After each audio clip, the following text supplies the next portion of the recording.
Hello, Sats fans. Welcome back to Swan Signal Live. I'm your host, Brady Swenson. We've got a banger of an episode today with the one and only Lyn Alden. And here come Cory. Cory Klippsten's here with us today. I'm super excited about this episode. Real quick, I just want to tell you how amazing the year has been, not only for Bitcoin, super bullish. We've had 3 Mt. Goxes, and that's been amazing. For Bitcoin, we're going to talk about Bitcoin versus crypto as kind of a theme of the year, Bitcoin, not crypto. And it's also been an amazing year for Swan. We have grown from a humble sat stacking app in March of 2020 to adding services for Swan Private, high net worth individuals, Swan Business, which is serving businesses to stack sats to their treasury, and the Bitcoin benefit plan, which allows businesses to deliver a perk, Bitcoin perk every month. You can drop $100 of Bitcoin into your employees' accounts. That has been extremely popular and is growing quickly. We also have Swan Advisor, a service for financial advisors to manage Bitcoin allocations for their clients.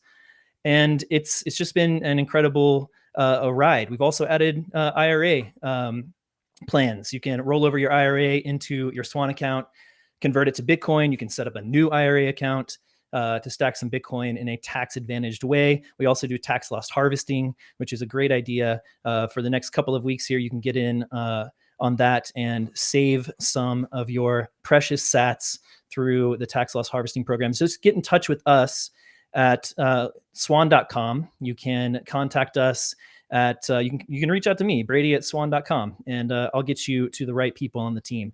We'd really love to have you as part of the Swan family.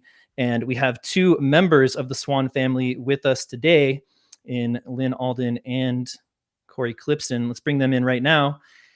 Lyn is an investment strategist at Lyn Alden Investment Strategies, and she is also a board member of Swan, which is amazing for us, obviously. And we have Cory Klippsten, founder and CEO of Swan, and also a shitcoin slayer as of this year.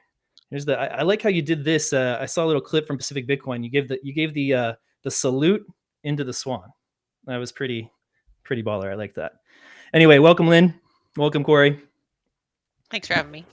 Yeah, absolutely. I Good think to this be is probably here. Lyn's like 12th show or something. So, like I Of said, the day. of course, yeah, exactly. The more that Lyn can be out there teaching people about Bitcoin, the better. Like I was saying in the intro, the kind of theme of the year is Bitcoin, not crypto. And this is a message that we have been trying to, get out into the mainstream media for a long time.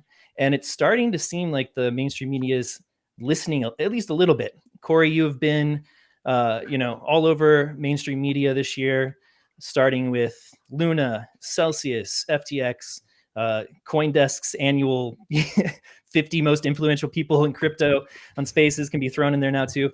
Can you kick this off and talk a little bit about the importance of the Bitcoin, not crypto message? And you can tie it into, I think it ties in perfectly to your latest piece too, the race to avoid the war. So let's kick it off there, and then we'll pass it over to Lyn.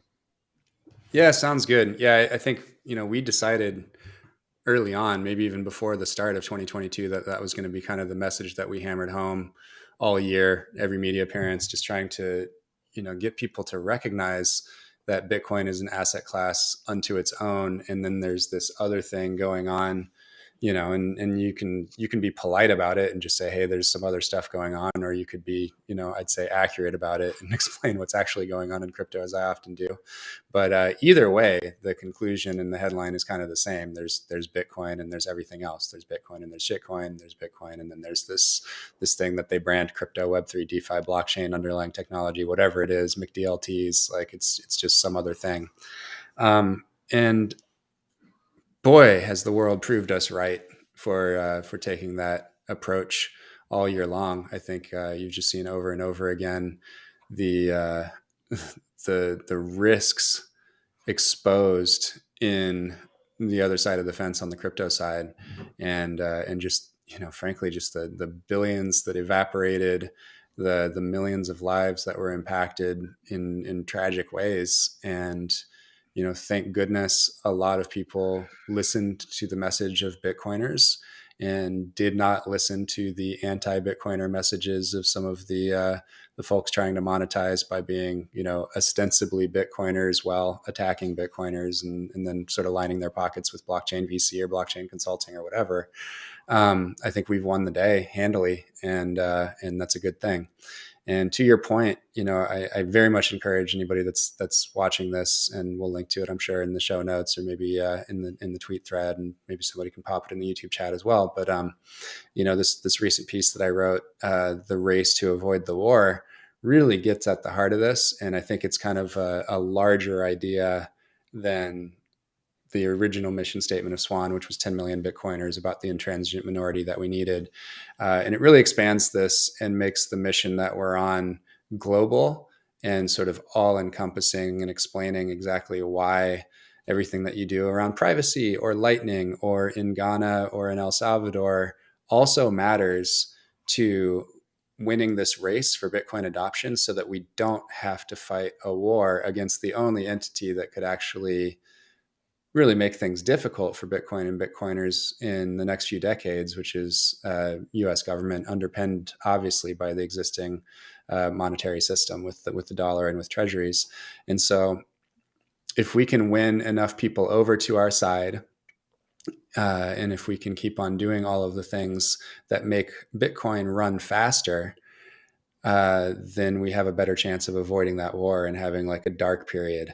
But also it means that anything that makes Bitcoin look harder to attack, so anything you can do around privacy, fungibility, around just entrenching Bitcoin into the system around the world, makes Bitcoin look harder to attack and makes the bar for a cabal of bad people that want to shut Bitcoin down, or shut down on-ramps or jail Bitcoiners or whatever it is that might take shape in a dystopian totalitarian future that has boots on necks of Bitcoiners, makes it really, really hard for those people that would do something like that to imagine winning, and then they just won't try. So also involved in running fast is not being slowed down, and that's why I take special umbrage at people who would try to slow Bitcoin down by promoting false promises for crypto and DeFi, blockchain, whatever, and then also who would attack Bitcoiners in sneaky ways and basically just try to slow us down, because I think this is the most important race that we humans are running right now, and it is existential for millions to billions of people around the world. And I really want to do everything in my power and use Swan and everything else that we're involved in, from the Bitcoin Opportunity Fund to Bitcoiner Ventures to Alzonte Capital to all our just friends and allegiances and events and conferences, and everything is just really trying to win this race for adoption. And we really can avoid a dark period for Bitcoin and Bitcoiners if we win this race. So yeah, that's really what it's about for me. Thanks, Alex Stanzik, for saying get on the mission enough till we realize that's what this really is about. But it is, get on the mission, let's win the race, and let's not even have to fight this war. And I keep quoting Michael Saylor's great line from the Atlas Society Gala a couple of months ago here in LA. Did a great speech there, and he said, "You don't want to be a martyr, you want to be a winner." And again, that's what we want to do. We want to win this thing. Yeah, absolutely, man. It's an inspirational piece to me, and a great way to frame things, and gives us a sense of urgency to get this work done. I think we've all had that, but I think the way that you framed it here is really clear and helpful. Lyn, you wrote a piece, a thread on Bitcoin, not crypto, recently, and one of the tweets was talking about how crypto sacrifices decentralization. And it's clear to me, at least in my opinion, that the imperative of Bitcoin and Bitcoiners is to maintain that decentralization. That is the real fundamental innovation here and the real fundamental value. Would you summarize your thoughts from that Bitcoin not crypto thread, and maybe we can use that to dig a little bit deeper? Well, it's overall, I mean, it's funny. I've written a couple threads, so it's actually hard to say which one it was, but I can summarize thoughts on the topic, which is essentially there's utility and then there's speculation, right? So when Satoshi published this white paper, he had a clear goal in mind based on all the writings he did, which is essentially that the world has a payments and a savings problem, right? So currencies can be diluted. There's 180 currencies in the world. I think something like 130 of them are like free floating. They all have these little local monopolies. Most of them are not saleable outside of their jurisdiction. Only a handful are, like the dollar and a few others. Most of them degrade extremely quickly in terms of purchasing power, sometimes with these huge stepwise devaluations like hyperinflation or nearly so. And so if you're just born into a jurisdiction that for whatever reason has a bad money, it's very hard to save. So that's number one. And then number two, there's all sorts of financial censorship. As is more and more technology developed, it's easier for authoritarian governments to censor payments and to infringe on privacy and to control things. I actually tweeted out two things recently. One is that Nigeria is limiting how much cash you can withdraw from ATMs significantly in order to push digital payments. And two, there was a story about Iran potentially freezing bank accounts of women that don't wear a head covering, right? And so uh, these are examples, and obviously China has been a long-term example of linking a social credit score to payments, where if you're on the wrong side of the CCP, you might not be able to get a train ticket, for example. You're just cut off from all sorts of services. And so Satoshi, science fiction's been looking at this for a while in general. The field's been exploring it, and Satoshi was ahead of it, and he provided a technology that can solve this. And I think the innovation is he took proof of work, combined it with difficulty adjustments, and purposely kept the node small and simple so that people can run it. And naturally things develop in ways you didn't expect. I mean, I don't know if he expected miners to break away from nodes. There's obviously iterations that happen over time because it's not led by Satoshi anymore. But essentially, the network is fundamentally the way it looked when it was launched, which is about as decentralized as you can get, and it purposely makes a lot of sacrifices in order to maintain that decentralization. And like any other financial system, you can build up in layers. You can add you can add side chains, you can add channel-based things, you can add some custodians on top of it. There's all sorts of ways to build up a stack and increase throughput or increase code expressivity, all sorts of things so that people can kind of choose what layer the network works for them and their goals and their resources. And I think that's the real innovation. And I think the vast majority of what happens elsewhere is distraction, malinvestment, consumerism, basically fiat in a digital form. So, and I made some exceptions. I mean, I think stable coins are obviously serving a utility purpose in many parts of the world where they need dollars but have trouble accessing dollars. So I've been open to that. I think there's opportunities for tokenizing things, basically just better tech rails, better settlement rails, things like that. They don't necessarily need like a floating token, especially one that can be completely decoupled from the fundamental business underlying it.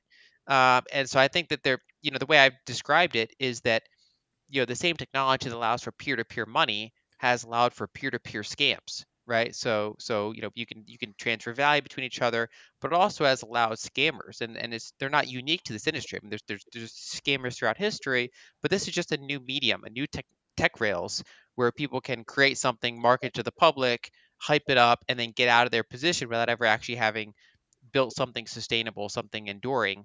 And that's just a recurring thing that happens cycle after cycle.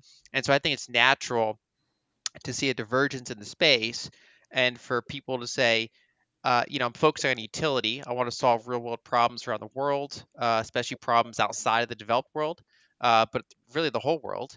And there are tools like Bitcoin and stable coins and things like that that are useful. And then there's this whole offshore casino, regulatory arbitrage thing that's happening on the side, and essentially saying that whatever's going on there, that's a different industry. That's a very different thing, and that this is now not really something that has almost anything to do with Bitcoin. And a lot of times, even those companies will rarely talk about Bitcoin. I mean, I think what was the stat? Like Coinbase went like months and months and months without mentioning the word Bitcoin in a tweet. Mm-hmm. A lot of their executives have .eth in their Twitter handles. Basically, the industry has forked in some sense. And there's obviously a Venn diagram. A lot of people own both, but there are pretty committed people that I think focus on Bitcoin and say, a lot of what's happening elsewhere is a distraction. Um, and a final point I'll make is that there's obviously smart people working in the other side of the field too. There are people working on challenging cryptographic problems, challenging computer science problems, and no one blames them for that. It's really the question of undue seniorage, the idea of issuing a token and then hyping that token up, dumping that token on retail, whether or not you've actually built something that lasts more than a few years. If you do traditional venture capital and you either start a business or you finance in an early business, that's like a multi-year, that's a very long-term project. The average life to go public is like 8 years or more, if you even make it that far. If you don't, you can also get acquired, right? So a serious business with serious people actually analyzes your business and decides to buy it. And so those are ways for founders of interesting things to eventually get exit liquidity from what they built. Um, Whereas the crypto industry kind of is about short time preference and kind of just getting to the profit part before they built something and dumping that on retail in a way that is without proper disclosures, just kind of getting it out there and then profiting from it, going on to the next hype cycle. Well, what you built is just not actually a business. It's not actually something sustainable. It doesn't stick around for more than one cycle. And I think that's the problem to focus on. It's not the technology itself. It's just the financial misincentives that happen throughout the whole space. The way it's being used. Yeah. Yeah. What do you think about Cory's thesis about the race against the war? Do you agree that there is a possible war coming, and do you agree that it's possibly avoidable? Yeah, I think so. I mean, I think that anything you can do for the network is good. I mean, I think especially the points where Bitcoin is currently not the strongest, like privacy fungibility. I think any work there is very good for the network. I think educating and separating the difference between Bitcoin and a lot of these coins that can just be created out of thin air is very important. So I think anything that you can do to have the media not lump those together is important. I think having people understand how Bitcoin uses energy and how much it uses Yes. relative to total energy produced, how it specifically, just financially seeks out wasted energy as a matter of, just just economics. I think all of those are very helpful. And one thing the way Corey describes it is that Bitcoin's inevitable, but obviously there's like a hard way or an easy way to get there. I generally phrase it a little bit differently, but kind of a similar way of thinking, which is essentially that I prefer not to think of anything as inevitable because I think that can lead to complacency. And instead, it's like, okay, here, it's just this profoundly good technology, this profoundly important network, and let's not mess it up. Let's put it to the best possible use, decouple it from casinos and just short time preference behavior, and focus on what really matters, which is payments and savings and things like that for 8 billion people in the world. So it's essentially the same message, more or less. Yep. Absolutely. Yeah. Cory, let's kick it back to you. If we're looking for someone to blame for the just rapid growth of the crypto industry and the just explosion of scams that have been built on top of it, who do you think is like at the sort of the base of this? Like what organization or entity is most culpable for making these things happen? Okay, so the short version is just kind of the cliff notes from the last few years of following me on Twitter, which is obviously there's crypto VCs and generalist VCs like Andreessen Horowitz and Sequoia and Union Square Ventures that have been essentially turned into Ponzi marketers. So that's kind of the obvious one that you would hear from me on any show.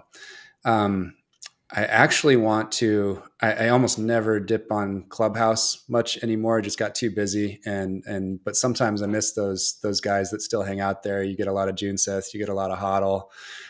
Anyway, I dipped on there a couple of weeks ago, and June Seth was laying out basically like, I'll try to get it right, but basically, of course, if you figured out a way to create money, that then humans were going to try it a lot of times.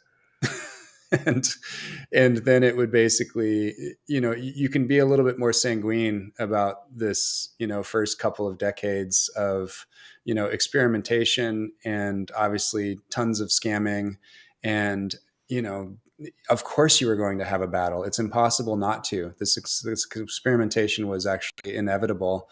And because it's so easy to create a new money, and obviously they're all crappy monies except for Bitcoin, of course people are going to try it. And of course scammers are going to be attracted to that because they have their own printing press for the first time. Like, you didn't even have to take over a whole country and then start printing your own money and screwing everybody else over. Like, you could just do it straight from your office on Sand Hill Road in Silicon Valley. How much more attractive is that, right? And so it's expensive. These lessons are really expensive. It's combative and hard. I mean, it's hard. Obviously, the life as a Bitcoiner, you can't really experience the fun of the bull market because there's so many scams going on in crypto, and you can't really. I mean, I'd say bear markets are actually more fun because at least maybe the price isn't up, but we are probably not going to be able to have price up and you know not a ton of noise from scams drowning it out for a while. We just can't have nice things this decade, probably. So I, I just, coming to grips with that and realizing that the life of the Bitcoiner is, it's kind of a hero's journey, and we're going to be on the long walk or in the hinterlands or whatever for, a long time going forward. And not being impatient about it, and just understanding that this is a marathon, not a sprint. Like, you just got to come to grips with some of those things.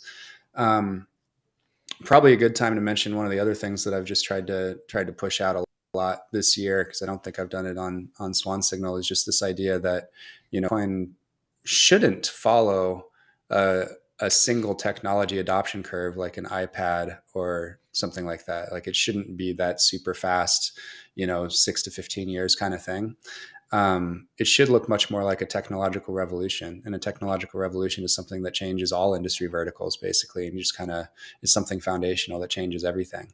And I think that's what Bitcoin is in the framework of Carlotta Perez, who wrote Technological Revolutions in Financial Capital 20 years ago. This should be the sixth major modern era technological revolution, after things like mass production, symbolized by the Model T rolling off the line in 1906, or the information revolution, symbolized by the first chip rolling off of an Intel fab in 1971. So I think that's what we're in. And these things take 4 to 8 decades, and we have better money. We humans, 8 billion of us, have better money. We have real money for the first time. Everything else has been a pretty poor approximation of real money. And we're going to wake up to that, and we're going to build this internet of money, and it's all going to sound like Andreas videos from 2014 and 2015. And that's actually going to happen. And, as long as you can keep on the path and try to help make that happen, I think you'll have a very fulfilled life. But yeah, it's not going to be easy. Nor should it be easy. I mean, important and socially, civilizationally great things, right? Like you're saying, these fundamental shifts in society should take a fight, right? And they almost always do, I think. So, Lyn, real quick, to kind of close up this conversation, where do you think we are on the crypto Ponzi collapse or contagion? Are we done with some major players going bankrupt, or do you think there will be more to come? So I think the big thing to watch obviously is Genesis and the parent company, because that's still kind of an open question for the next number of weeks or months. There's still also a couple offshore entities, but they're not as concerning to me. I think Genesis is the big question. Basically see if anything unusual happens with GBTC, if it has to go through some sort of liquidation process or get sold or something like that, some sort of tail event. Outside of that, I think that the sharp things are probably done. But then again, I mean, before FTX blew up, I mentioned this on Yahoo that after I saw a number of people mention Luna, I dug into it, and I then grew concerned about it myself before it blew up. And I specifically wrote about how it could impact Bitcoin, because they could be selling their Bitcoin into an already weak market. And so that's obviously a terrible combination. That's what played out. this like latest shoe to drop of FTX Alameda blowing up as spectacular as it did was already kind of worse than my base case expected. And so I wouldn't be surprised if there's something else out there.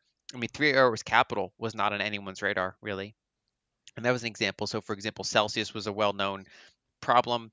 There are a bunch of these that were well-known problems, whereas there's one that you just don't see coming, like Three Arrows Capital or something. So I think we have to watch and see what happens with Genesis. Outside of that, a phrase in traditional markets is that things can correct in space or time. So if something has to correct, say it's in a bubble, it can either just go down a lot or it can go sideways a lot and it just over months or years, it works out the excess. And so, for example, Bitcoin, now that all this leverage is blown out, now that investors are spooked out, now that a lot of the coins have shifted from weak hands to strong hands, it could potentially go sideways for a while. It could potentially grind a little higher, a little lower, big choppy trading range, while some of the malinvestments could still bleed out significantly, right? They could just keep grinding, lower highs, lower lows, lower highs, lower lows, as more and more capital kind of leaves some of those dead malinvestment things and either flows towards Bitcoin or gets out of the ecosystem. So I think it depends on where you're looking, but I would point out that not all endings are these big explosive things. Sometimes things just bleed out over years, and I think there's a lot more of that this still has to happen in the industry. Cory, anything to add to that? Is there more contagion coming? Yeah. So, I mean, the lookalikes that obviously have broken business models that I think by definition end in collapse are crypto.com and Nexo. So I just don't like, they will fall apart at some point. It's just a matter of time. And it's structural. I think probably, man, I want to say Alan Farrington and Big Al probably touched on this. If they didn't, I was looking into it around the same time their first piece on the subject, Only the Strong Survive, came out about a year ago and kind of forecast a lot of this stuff. But yeah, basically, if you offer yield and that yield doesn't actually exist from any like real productive use, then by definition you have to go out the risk curve. And then also, because it's easy money, it's so easy and so dumb, you're always going to have competitors that offer more yield. And as long as it's not regulated and it's happening with these offshore guys that are, creating 134 entities or whatever it is, the only thing that can win in the market, because most people, these dumb people that get into crypto are just price shopping for the highest yields, are just going to go to whoever has the highest yield. Like they're not able to distinguish between the relative credit worthiness of one scammy crypto yield shop like Nexo and another one like crypto.com, right? So they'll just push out on the yield curve until the point where they actually have to start taking some directional bets, which both of those guys have, which obviously Celsius did. I would say that, Voyager took a directional bet by placing over half of their customers' funds with Three Arrows Capital. Like other people had stopped lending to Three Arrows Capital a long time ago because they'd done some diligence. So, don't let those guys off the hook. Like that was a really risky move to put over half your users' funds with one offshore hedge fund run by a couple of neophytes that had never had a job before they started running crypto funds.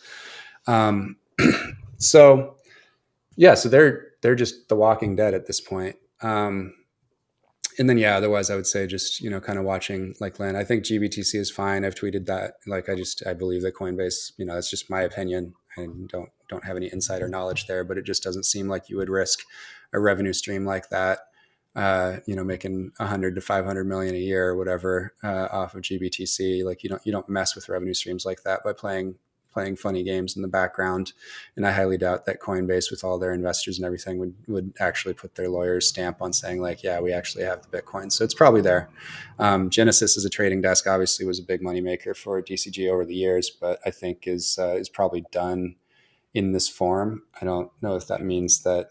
I mean, the brand seems like it probably has negative equity at this point. Like, I don't know. I would never want to do business with something called Genesis at this point. So it's probably done. I think the other ones that are kind of out there exposed are the ones that have lent to miners over the last couple of years and that took,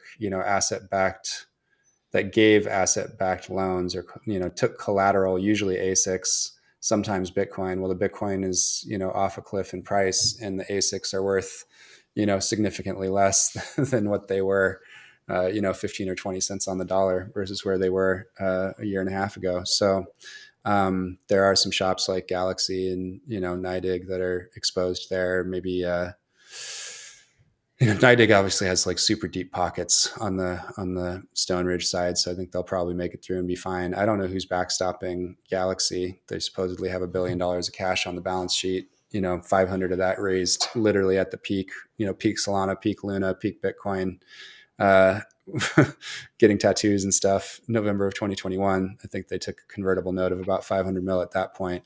But they're also, is in their reporting, they're losing between 250 and 500 million a quarter. So, can they make it through to the other side? We'll see. They've got 4 business lines, and probably the only mature one is trading, and the other 3 are not particularly interesting. I do love the research they put out now that Alex Thorne runs their research team, and we've got a Bitcoiner behind enemy lines over there, and their research is actually quite good. But otherwise, there's just not much that seems to be making money over there. So I'd be kind of looking at, can Galaxy make it through an extended bear market if we go there? And then I guess just like kind of on the bullish side, and this is obviously not good for me as a Riot stockholder after being an advisor there for a couple of years, but it does seem like there's a model developing here in the bear market where it makes a lot more sense for a lot of miners to basically stay private and operate on something more like rev share and just be more responsible in their growth path and not take on leverage nearly as much, and understanding that even in a bull market, you really shouldn't open up facilities that have high power costs, because it just makes absolutely no sense. These bull markets don't last long enough for you to like put a bunch of money aside. And even if you do, that crash could be enough that you'll just have to sell all the Bitcoin anyway, just like Core Scientific and Compute North and all these other ones that are, either already in restructuring or heading toward it, have had to do. They've just had to liquidate all their Bitcoin basically very quickly just to stay alive. So yeah, I look forward to like a more responsible path for the growth of the Bitcoin mining industry coming out of this. And again, just understanding that leverage without a lender of last resort, leverage without the Fed backstopping you ready to print, means that your financial system is extremely fragile. And I think a lot of this will just wash out. And obviously, that's great for maybe not the near term price of Bitcoin, but it sure is bullish for the medium to long term view on Bitcoin and Bitcoin only. So we're going to switch to talking about macro and geopolitics for a bit. Just want to remind everybody that we are doing a Q&A live on Twitter Spaces after the show. So if you're already listening on Twitter Spaces, great, stick around and come up with some questions as you're listening. If you're watching on YouTube right now, you can flip over to Twitter Spaces after you're done watching this portion of the show and jump in and ask some questions of Lyn and Cory. Great opportunity to get up on stage and ask these two brilliant minds a couple questions. So let's move into macro and geopolitics. Obviously, macro is Lyn's area of expertise. I know Cory likes to think and read and discuss about geopolitics. So I thought it'd be a good opportunity to have this conversation where, the both of them certainly overlap. So Lyn, let's kick it over to you. Let's just make it simple. What do you see in the macro environment right now? Can you just give us a bit of an overview and update on where we are? So one of the elephants in the room is the yield curve inversion. And there's obviously a bunch of different yield curves. So for people that aren't familiar, I think a lot of people are, because it's so commonplace this time of year. But basically, when you look at a long duration treasury and you look at a short duration treasury, normally the long duration treasury has a higher yield because you're lending money for a longer period of time. And so it comes with a higher yield. You're locking up capital for a long period of time, although you can sell the security. But shortly before recessions, the market starts to anticipate that the short end is going to get cut at some point in the next few years, and therefore they end up being more willing to buy the long end of the curve. And it becomes kind of a self-fulfilling prophecy, because then lending has trouble working when you have the long duration interest rates below short-term interest rates, because the whole lending model, the whole banking model is basically duration transformation. You buy, you basically, you get capital from the shorter end, the lower interest rate end, and you lend it out at longer time frames for higher yields, and you manage your liquidity profile. And so when you get a yield curve inversion, that whole thing just becomes less profitable, and you get kind of almost like a self-fulfilling prophecy. And Specifically, it's the 10-year and 3-month difference yield curve that has the most published studies on it. A lot of people cite the 10-year, 2-year, but the 10-year, 3-month is the one with more overall, a better track record overall. And I think it's something like 8 recessions now where it inverts before the recession with no misses and no false positives either. So some other yield curves have had misses, have had false positives.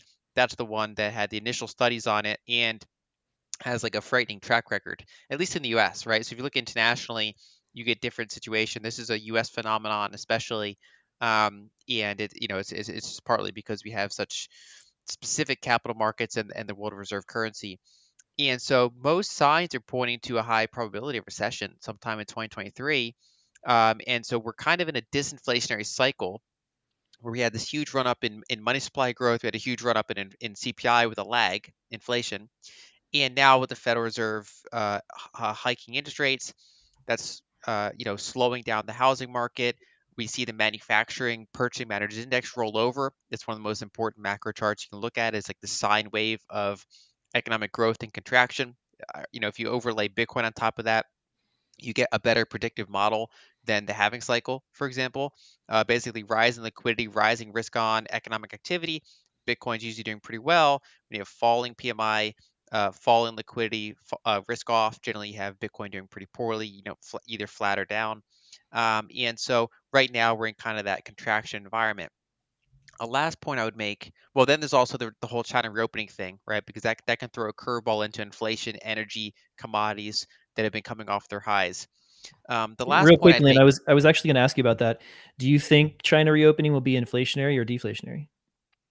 that would be probably inflationary to the extent that they open and do significant stimulus. So I think over the long term, their demographics have peaked, and so their overall growth rate is not going to be the same that it was over the past decade, especially in real terms.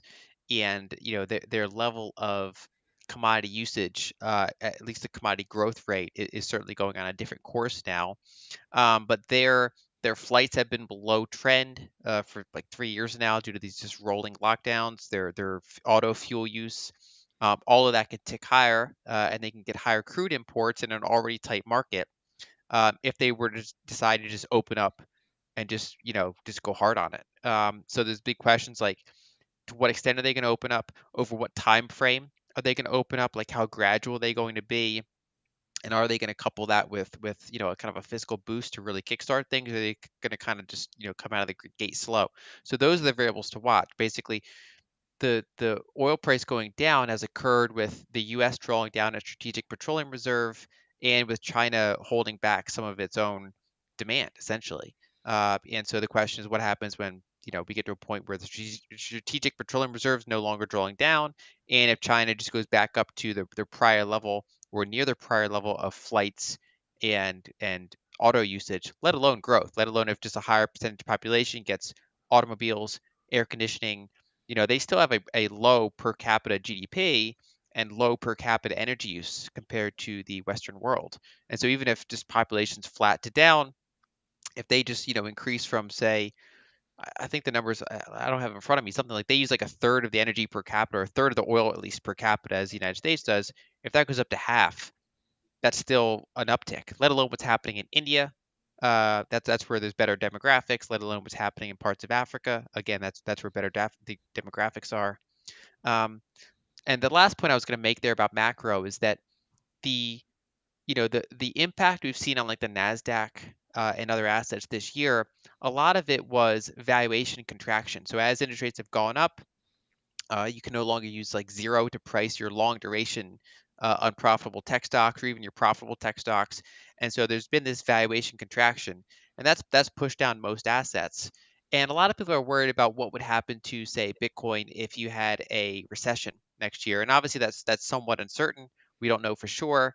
But I think a lot of that's going to be driven by earnings. Going, say, flat to down, rather than just ongoing valuation contractions. Obviously, when the dollar is going straight up, the dollar index, and you're getting a higher rates and you're getting a valuation contraction, that hurts things like gold and Bitcoin too, even though they don't have profits. It's just kind of it's hurting their relative attractiveness compared to the dollar.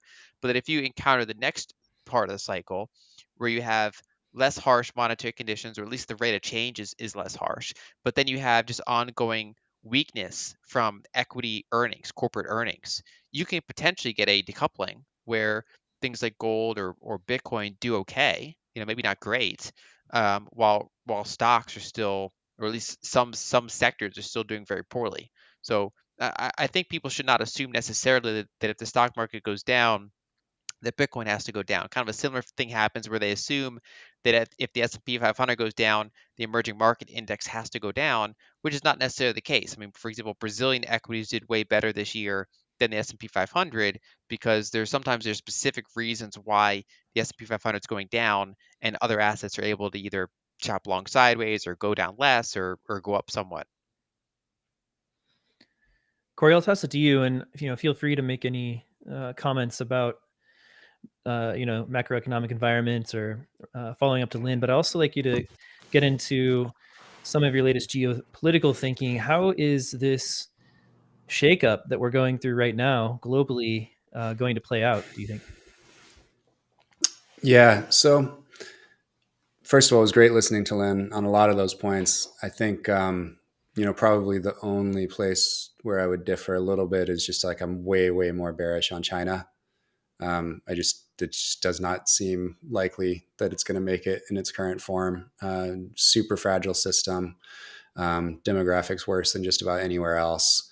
And so I would say that the population bomb will more than offset sort of the increased energy use, for instance, as one thing. But yeah, it'll be really, really hard for China to even keep, I would say, like its current territorial borders over the next 30 years or so. Other things that I think are just kind of out there, just this incredible malinvestment in the energy sector in Europe over the last few decades is coming back to bite them. Obviously, the overdependence, again, the fragility always comes down to do you have backstops for these choices that you're making? So they became incredibly dependent on Russian gas. It's not just the gas prices to heat your home. It's also, this is the fuel for your industry, and now your industries are no longer competitive. And then, we're also seeing the fraying of the global system that the U.S. basically set up in the wake of World War II with Bretton Woods II. And, now the Cold War has been over for 33 years since 89, like no real reason to keep those subsidies going and keep these trade laws on the books. I think that's what you're seeing with the new Biden-led legislation that's basically going to take subsidies away from European manufacturing and give it to US manufacturing. So, basically everybody can be Tesla now. If you want to open up a manufacturing plant, or, you think you can make something, the wind is in your sails in the States for the next, coming decade or something. And Republicans and Democrats are completely aligned around this, and will, all be behind these bills and probably arguing over each other, trying to give more to the manufacturing sector in the USA going forward. So I think that will be incredibly disruptive to the economic model of Western Europe, which has been heavily dependent on the USA for the last 75 years. And it's going to force them to kind of like retrench and revisit everything. And so, it's funny. I can't help but obviously just keep on taking digs at these crypto folk. But Union Square Ventures, which was, one of the biggest pumpers of ICOs back in 2017. Super nice guy, Fred Wilson, who spends time in LA a lot. And, I used to look up to him a lot for his views on market networks and SaaS companies and ad tech and all these different things. But, got involved in crypto and pumped a lot of this stuff. Made a killing on their early Coinbase investment. So, good on them, bad for the world. But, they just pivoted a bit, and, the number two in command there, we've met a few times, Albert Winger, like they just launched a multi-$100 million climate tech fund on a global warming thesis. And it's like, you're doing this right at the time when the world is telling you that thesis is wrong, and even BlackRock is going to have to back off of it, let alone the reality that's hitting, every European country that's kind of had this thesis around wind and solar and anti-fossil fuel and everything like that. Like, it's just, man, just a bad time to be launching that thesis. So from one thing that's bad for the world to another thing that's bad for the world back to back, man, they're giving Andreessen a run for their money as far as malinvestment right now. But anyway, we'll see how that plays out. Lyn, this is sort of a geopolitical thing. You tweeted about, and I've been very impressed and super bullish on what I'm seeing come out of the Afro Bitcoin conference, the Africa Bitcoin conference, that was put on by the Human Rights Foundation and Alex Gladstein, among many others who helped, of course. But amazing stories and videos and pictures coming out of that conference. I know that you've tweeted about it too, and you said that it was the coolest or the best looking conference that you couldn't attend this year. Let me know what your impressions are, first of all. Like, what have you seen that's in particular, maybe an example or two that has impressed you or inspired you, that's coming out of that conference? And would also love to hear what you think about what Bitcoin adoption like this would mean for Africa geopolitically.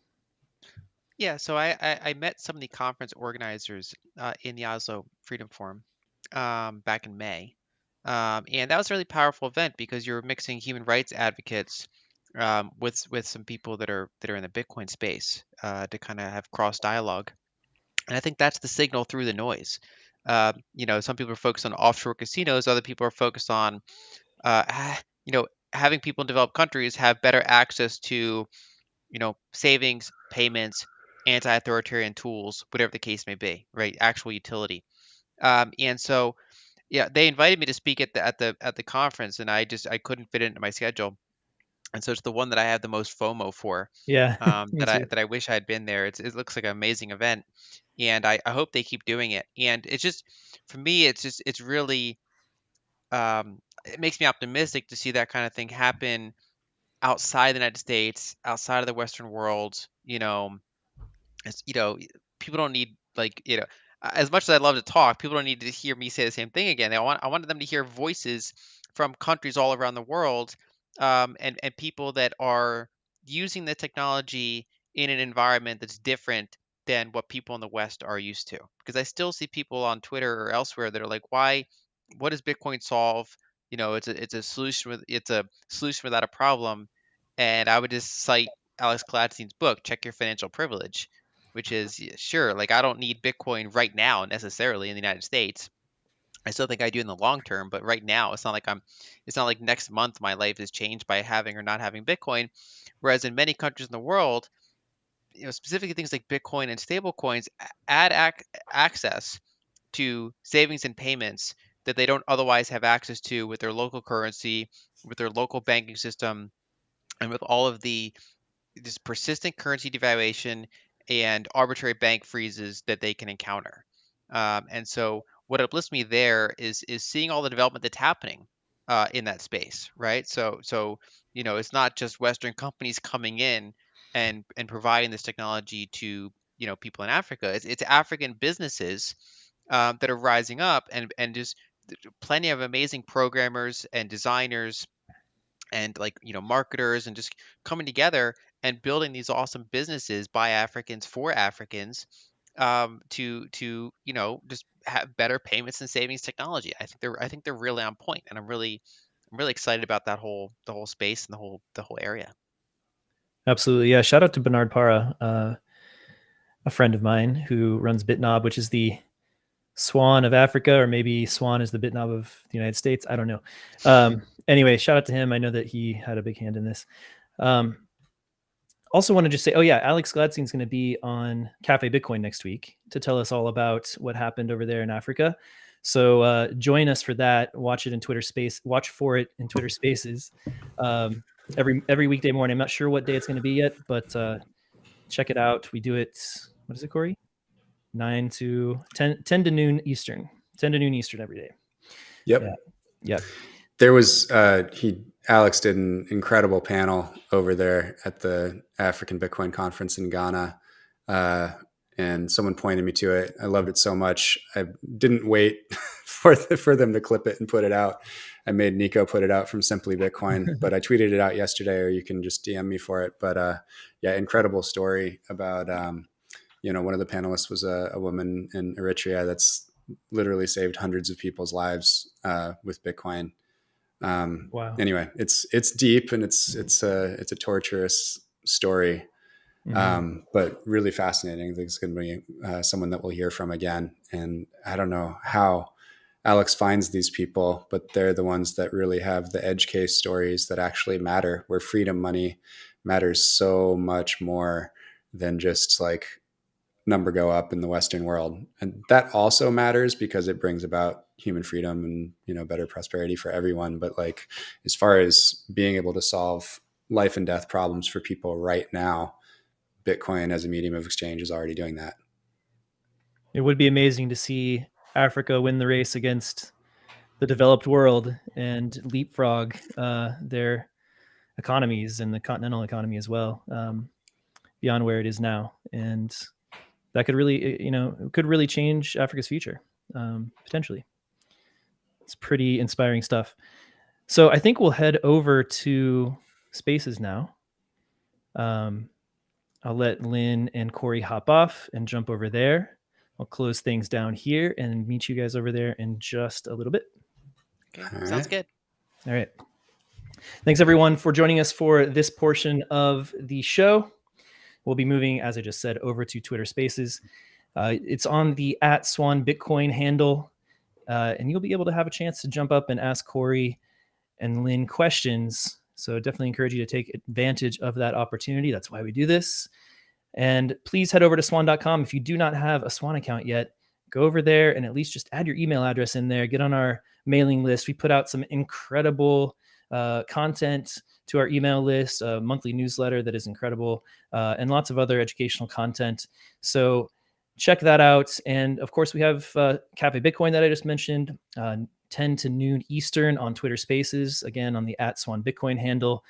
We have the Hard Money Show, which you can watch every week on the Hard Money Show YouTube channel. And that's hosted by the great Natalie Brunell. It's a beautifully produced weekly Bitcoin news show. And we also have this show, of course. And if you're not subscribed yet onto the YouTube channel, click that subscribe button, click that like button, and you can subscribe to the audio podcast at swansignalpodcast.com. All right, I'm going to head over to Twitter Spaces, and hopefully there'll be lots of great questions waiting for Lyn and Cory.